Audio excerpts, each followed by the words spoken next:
अस्सलाम वालेकुम defence viewers, welcome to अटला डिफेंस। फ्रेंड्स, आज हम यहाँ पर डिटेल में डिस्कस करेंगे तुर्की के नेक्स्ट जनरेशन के stealth fighter jet TFX programme के बारे में। फ्रेंड्स, हाल ही में तुर्किश एरोस्पेस इंडस्ट्रीज़ की तरफ से अपने नेक्स्ट जनरेशन के TFX प्रोग्राम पर काम तेज़ी से किया जा रहा है।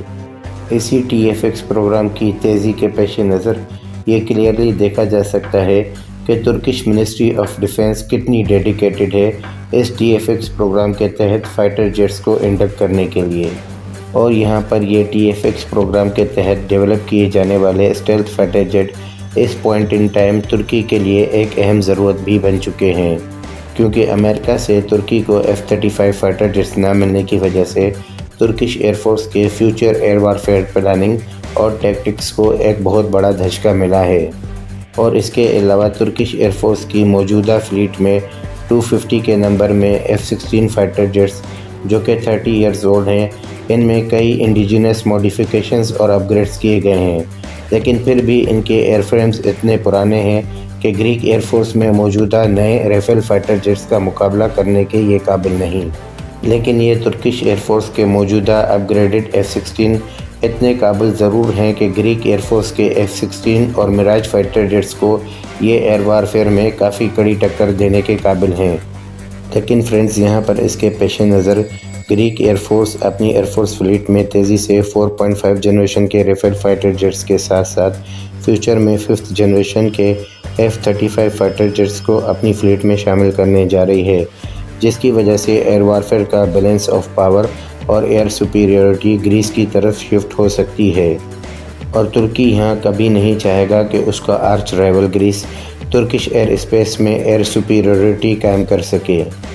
इसी वजह से तुर्किश मिनिस्ट्री ऑफ डिफेंस और तुर्किश एरोस्पेस इंडस्ट्रीज़ की तरफ से TFX प्रोग्राम की डेवलपमेंट में तेज़ी दिखाई जा रही है।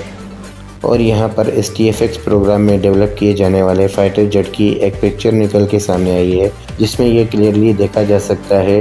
कि इस TFX प्रोग्राम में अच्छी खासी डेवलपमेंट की जा रही है।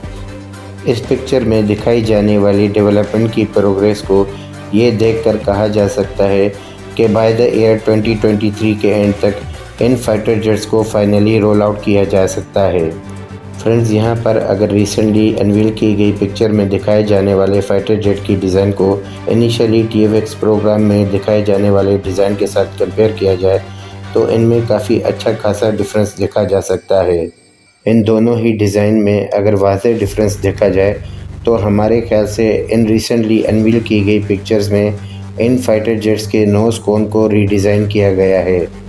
और यहाँ पर इन फाइटर जेट्स के रीडिज़ाइन किए गए नोज़ कोन को पहले के मुकाबले में काफ़ी बेहतर एरोडायनामिक शेप दी गई है। इन रीडिज़ाइन किए गए नोज़ कोन्स की बेहतर एरोडायनामिक्स की बदौलत ये फाइटर जेट्स सबसोनिक स्पीड्स पर स्मूथली फ्लाई करने के साथ साथ सुपरसोनिक स्पीड्स पर इनका ड्रैग भी काफ़ी कम होगा। और यहाँ पर इन TFX फाइटर जेट्स की नई अनवील की गई पिक्चर्स में ये क्लियरली देखा जा सकता है कि इनके नोज़ कोन के ऊपर एक advance forward looking infrared sensor भी इंटीग्रेट किया गया है। और इसके अलावा यहाँ पर इन फाइटर जेट्स के नोज़ कोन के डायरेक्टली नीचे एक इलेक्ट्रो ऑप्टिकल टारगेटिंग सेंसर भी इंटीग्रेट किया गया है। फ्रेंड्स, यहाँ पर in forward looking infrared sensors का सबसे बड़ा फ़ायदा ये है कि अपने फाइटर जेट्स की राडार सिग्नेचर को बिना यूज़ किए एनिमी स्टेल्थ फाइटर जेट्स और बॉम्बर्स की डिटेक्शन और ट्रैकिंग को मुमकिन बनाया जा सकता है। और इसके साथ साथ अपने फाइटर जेट्स की राडार सिग्नेचर को बिना यूज़ किए एनिमीज़ के लिए अपने फाइटर जेट्स की ट्रैकिंग को काफ़ी मुश्किल भी बनाया जा सकता है। और यहाँ पर यह फॉरवर्ड लुकिंग इंफ्रारेड सेंसर्स न सिर्फ एनिमी फाइटर जेट्स की डिटेक्शन को मुमकिन बनाते हैं, बल्कि अपने फाइटर जेट्स की तरफ से फायर किए गए एयर टू एयर मिसाइल्स को गाइडेंस भी फराहम करते हैं। और यहाँ पर इन TFX फाइटर जेट्स पर इंटीग्रेट किए गए इलेक्ट्रो ऑप्टिकल टारगेटिंग सिस्टम्स के ज़रिए लैंड अटैक और एरियल अटैक के दौरान इन सेंसर्स में TV cameras, laser range finders और लेज़र डेजिग्नेटर जैसे फीचर्स को भी इंटीग्रेट किया गया है। यहाँ पर इन्हीं इलेक्ट्रो ऑप्टिकल कैमरास की इंटीग्रेशन से ये TFX फाइटर जेट्स अपनी ग्राउंड और लैंड फोर्सेस को एयर सपोर्ट देते हुए लैंड टारगेट्स को बआसानी पिन पॉइंट एक्यूरेसी के साथ न्यूट्रलाइज कर सकेंगे।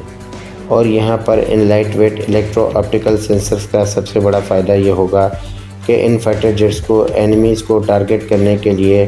टारगेटिंग पोर्ट्स को इंटीग्रेट करने की ज़रूरत नहीं पड़ेगी, जिसकी वजह से इन फाइटर जेट्स के न सिर्फ वेट में भी इजाफा होता है और यहाँ पर इनके पेलोड में मज़ीद वेपन्स भी कैरी नहीं किए जा सकते। इसी वजह से फ्रेंड्स हम कहते आ रहे थे